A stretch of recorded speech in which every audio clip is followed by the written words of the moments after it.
Something was stolen from you, not money, not time, something far more valuable. You were robbed of the right to be a child. And the worst part, nobody had to take it by force. You gave it willingly because you didn't know you had a choice. Because at 7, 8, 9 years old, when the adult who was supposed to protect you was falling apart, something inside your brain made a decision you never consciously approved. If I don't hold this together, nobody will. And that's when everything shifted. Not dramatically, not with a movie scene, just a silent slide. The day you stopped being a child and became a solution. The day your pain became less important than everyone else's.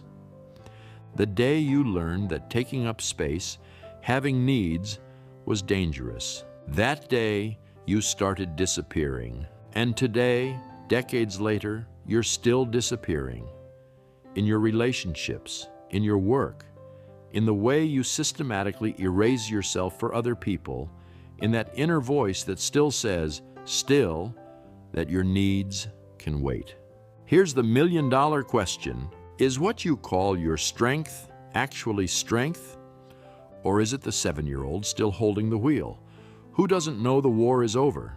That's what we're dismantling today, completely, with science, with Stoic philosophy, and with a truth you might not be ready to hear, but absolutely need. But first, I need to take you somewhere. Into a house, into a room, into the body of a child who was watching. Psychologist John Bowlby spent his career studying a single question. What does a child do when their environment can't offer them the safety they need? The answer is simple and brutal. They adapt, not by rebelling, not by asking for help, because for a child in an unstable home, rebelling or asking for help is risky. It threatens whatever fragile connection remains. So they do something else. They disappear. Not physically, emotionally. They bury their own needs so deeply that over time they can no longer hear them. And in their place, they build someone else. Someone useful. Someone reliable.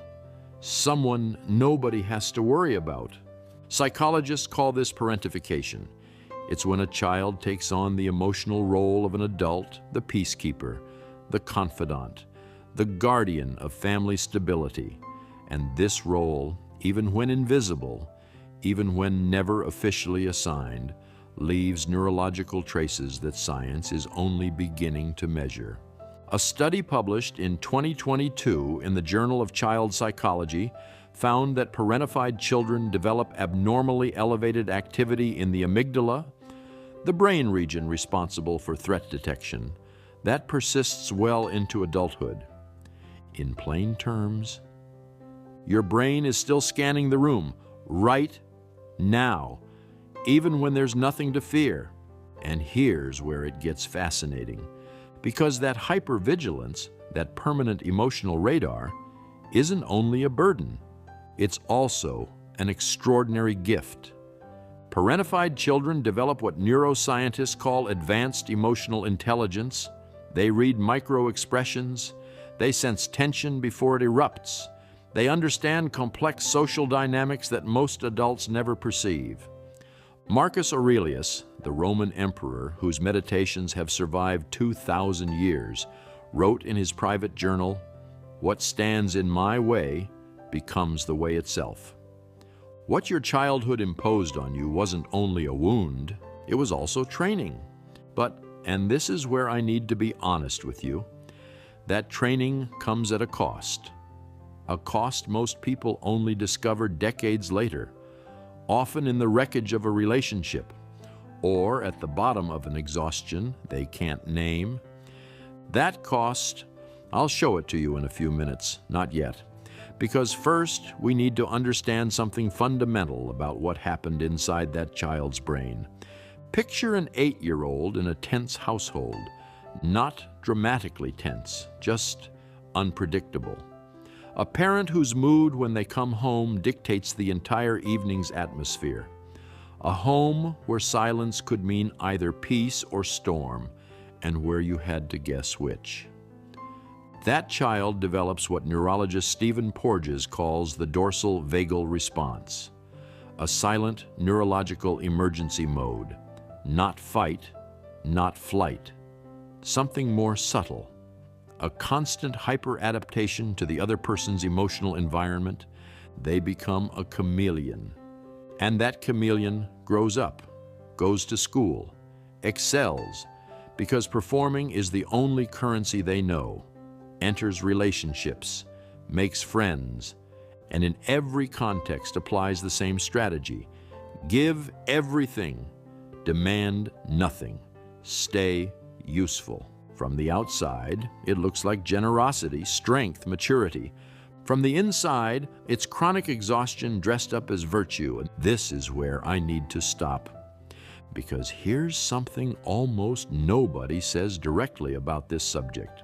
Parentification isn't always the result of a clinically dysfunctional home. No violence, no addiction. Sometimes it's just a single overwhelmed parent who needed someone to talk to. A sick parent who needed help. A home where adults were physically present but emotionally absent. Dr. Judith Herman's research on complex trauma shows that the most lasting wounds don't always come from what happened. They often come from what didn't happen. No protection, no validation, no permission to simply be a child. And now, we're exactly at the halfway point. And I need to tell you something that might contradict everything you've just heard. You've been listening to this thinking, yes, that's me. I grew up too fast. That's why I am the way I am.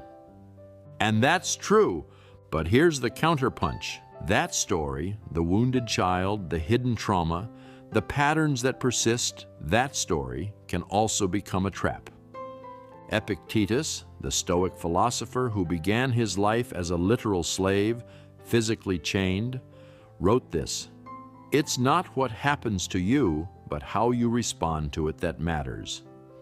Not by denying the pain, not by performing recovery, but by refusing to let your past have the final word on your present. Because here's what I observe in personal development culture right now, a troubling trend. The tendency to turn wounds into identity, to say I am a parentified child as if it were a fixed, immovable characteristic that justifies everything and excuses everything. That's not healing, that's stagnation with therapeutic vocabulary. The real question, what Carl Jung called shadow work, isn't why am I this way? It's now that I know why, what do I choose to do? And that question leads directly to the revelation I promised you at the beginning. Here's what developmental science has discovered in the last 10 years about adults who grew up too fast. They're not only more wounded than average, they're often more capable. A longitudinal study from the University of California published in 2021 followed adults with early childhood responsibilities over 20 years. The findings are striking in a good way. These individuals develop on average significantly higher cognitive resilience, superior emotional regulation capacity, a depth of compassion and social intelligence that researchers struggle to reproduce any other way. In other words, what you went through damaged you. Yes, but it also forged something in you that most people simply don't have. The problem isn't what you became. The problem is that you're still using the survival tools of that 7-year-old in contexts that no longer require survival. You're giving your energy to people who haven't earned it. You're managing other people's emotions at the expense of your own. You're mistaking your nervous system's hyperactivity for intuition. That's not intuition. That's an alarm system that doesn't know the war is over. Marcus Aurelius, in his Meditations, writes something I found too harsh for years until I finally understood it. You have power over your mind, not outside events. Realize this, and you will find strength. He's not saying ignore your pain. He's saying reclaim what actually belongs to you, your attention, your choices, your way of responding, not reacting. Concretely, here's what that means. The first thing, your needs are not dangerous. They never were. That's simply what you were allowed to believe so you'd remain useful. The second thing, learn to receive without immediately calculating how to give back. Someone compliments you, someone offers help. The parentified child's instinct is to deflect, minimize, or feel indebted. The adult response, the one you're building right now, is simply to receive. Let it in. The third thing, and Epictetus would say it better than I can, distinguish what depends on you from what doesn't. Other people's emotions don't depend on you, and recognizing that isn't abandonment, it's freedom. You are not broken. You never were. You are someone who learned to function under conditions no child is equipped to handle, who is still carrying decades later the automatic responses of that adaptation. The work, the real work, isn't healing the child you were. That child did exactly what they needed to do. They survived.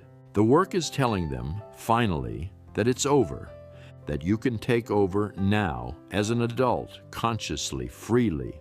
Your early maturity wasn't a manufacturing defect. It was an intelligent response to an impossible environment. And now that the environment has changed, you can finally choose who you want to be. No longer out of survival, but out of choice. But there's something I haven't said yet. This mechanism, this way of learning to disappear, to not take up space, to exist without being seen, it doesn't stop at childhood. It continues, it evolves, it transforms. And in some people, it takes a very specific form, a very modern form, that you've probably already noticed around you. You know those people who never post their photos online? No selfies, no life updates, no trace of who they really are on social media.